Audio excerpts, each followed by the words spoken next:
আমরা এখন ইমলিতলা মন্দিরে এসে উপস্থিত হয়েছি। আমাদের ভক্তগণ সবাই ইমলিতলাতে প্রবেশ করতেছেন। ইমলিতলাতে আমরা সবাই প্রবেশ করতেছি। বাকি সব ভক্তগণ চলে আসুন ইমলিতলা দর্শন করার জন্য।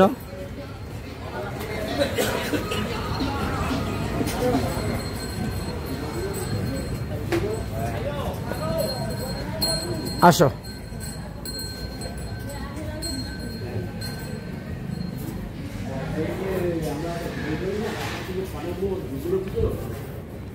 এই দেখো ৫,৫০০ বৎসরের পুরানো তেঁতুল গাছ। এই যে দেখতে পাচ্ছ তেঁতুল গাছটা, এটা ৫,৫০০ বৎসরের পুরানো তেঁতুল গাছ। এই তেঁতুল গাছে তেঁতুল পেকেছিল। রাধারানীর পায়ের সিঙ্গা নষ্ট হয়ে গেছিল বলে রাধারানী অভিসম্পাদ দিয়েছিলেন, যার কারণে বৃন্দাবনে আর তেঁতুল পাকে না। এই হলো সেই তেঁতুল। এইখানে পড়ুন, এই দেখেন মহাপ্রভু আসছিলেন 1922 বঙ্গাব্দে কার্তিক মাসের পূর্ণিমাতে মহাপ্রভু এসেছিলেন।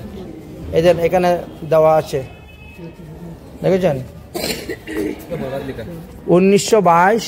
হ্যাঁ, তুমি হিন্দিতে পড়ো, হিন্দি এদিকে হিন্দি আছে, এদিকে ইংলিশ আছে, কোনটা পড়ো? 1922 বঙ্গাব্দে মহাপ্রভু এই পূর্ণিমাতে এসেছিলেন, এসে এখানে বসেছিলেন, এখানে ভজন করেছিলেন।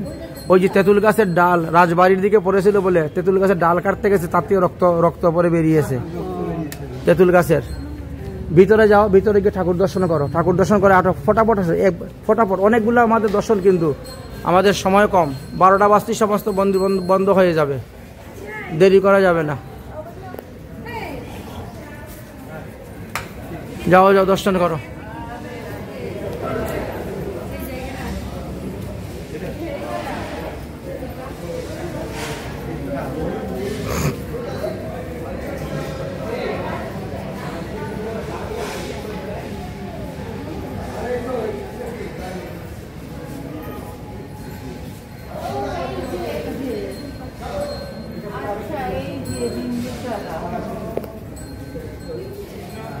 আসো।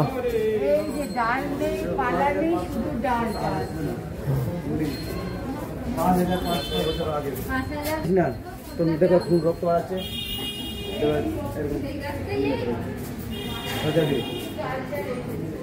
মহাবীরকে আদেশ, এই রাজা বলেছিল কেটে দাও, কিছু বলতে না কাটুলাম, রক্ত আছে দোকান হয়ে সেটা আছে। আমি যত চৌরাস করে দিচ্ছি বচ্চা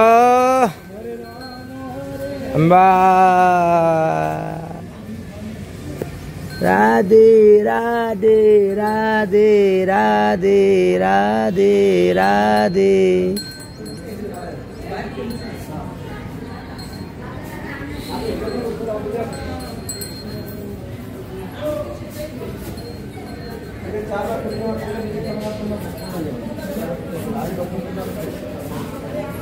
চলে আসুন যাদের দর্শন হয়ে গেছে।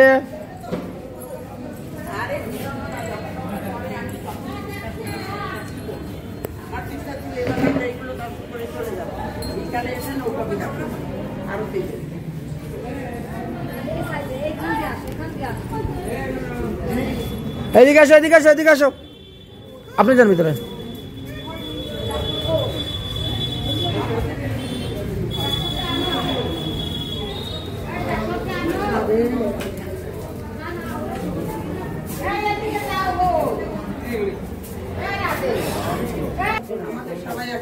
বলেছেন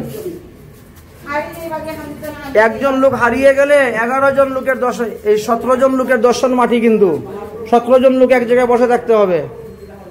এই জন্য সবাই আমার দিকে লক্ষ্য রাখবা।